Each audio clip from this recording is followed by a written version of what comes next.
course superintendent is somebody that's entrusted with managing a tract of land called a golf course and given the responsibility to maintain the facility and get it ready for golfers in terms of the condition of the golf course, mostly agronomically, but in this day and age it's kind of evolved more into the agronomics and the business side of golf both. But it's a person that's really an integral part of the management team at a golf facility to help get the facility ready for play.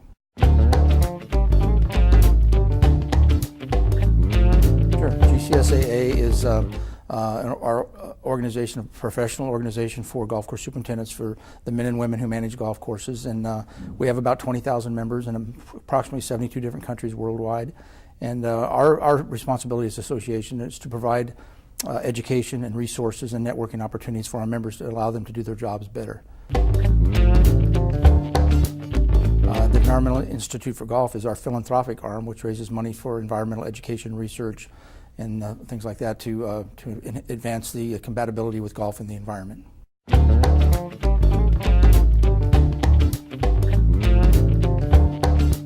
Well, my background goes way back. I've been in the business almost 40 years personally, but my grandfather started in the business in 1938.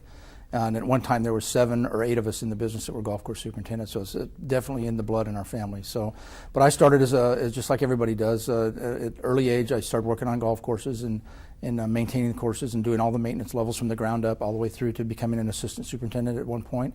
While I was getting to become assistant superintendent, I got my degree in environmental resources and agriculture from Arizona State University, and then right after that became a superintendent. And was a superintendent for several years, and then over the course of the years my job evolved into more of an administrative type job.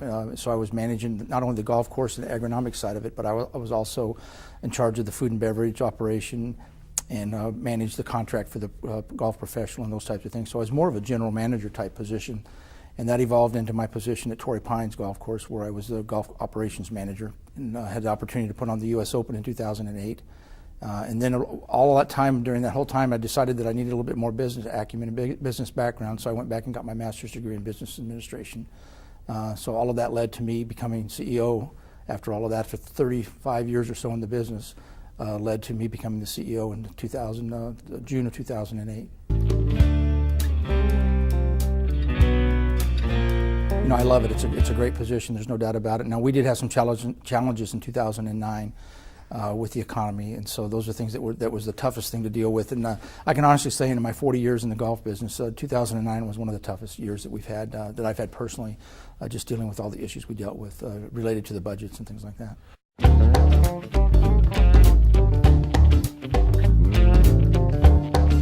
You know, I'm pretty positive right now. As tough as 2009 was, and the struggles that we had with reduction in revenue that we're bringing in at GCSAA, I'm pretty confident that 2010 is going to see a little slight uptick. And so we've had a good January and early February so far. The numbers for our conference and show are picking up a little bit.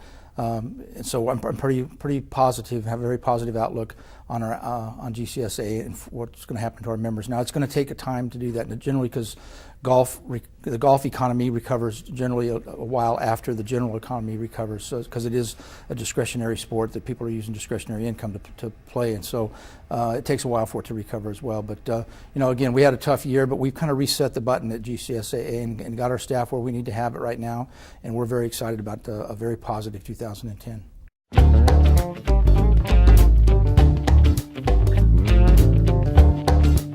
You know, one thing everybody in the golf industry can do, the simple thing is to play more golf. There's no question about that. But obviously, they can help support the programs that will grow the game. There's a lot of programs out there that are at the facility level, like Get Golf Ready, Play Golf America, and those types of programs that the superintendent can be involved in and support at the facility level.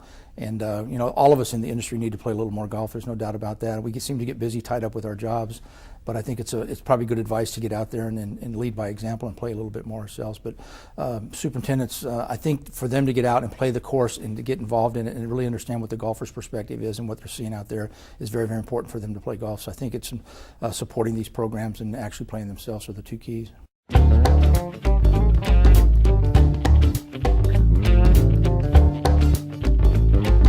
I'd encourage them to seek out their local superintendent, their local golf course, and that's where a lot of us started in the game, not only playing the game, but also working at a young age, and to go out there and try to get a summer job, whether it's working at the cart barn or working on the maintenance facility, at the maintenance, on the maintenance of the course, or anything that they can get involved and start learning the business at an early age, and then obviously continue their education all the way through that process, and at the point where they get old enough to really get a job, a full-time job, if they're interested and the interest is still there, I would encourage them to pursue it as best they can, because it is a great industry. It's a strong industry in spite of everything that's gone on with the economy. We have a lot of things going for us, and I think the future is bright in this industry.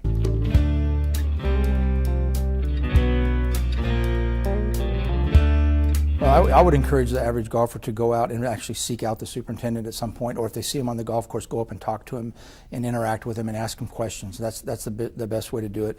But I also would encourage our superintendents to get involved in their board meetings at their club, post something in the clubhouse to talk about some of the things they're doing from an agronomic standpoint, and then contribute to the club newsletter, or a variety of different things they can get the word out about what they're doing on the golf course and why they're doing it. Because a lot of golfers see them out there doing these maintenance practices, but they don't really understand why it's going on. And so if they can, that interaction can take place and get out and interact with the members on a regular basis, even meeting them on the first tee on a Saturday and interacting with the members that way, and just answering questions and getting to know those folks, and it makes a great relationship, I think, over the long term, and I think it educates both parties.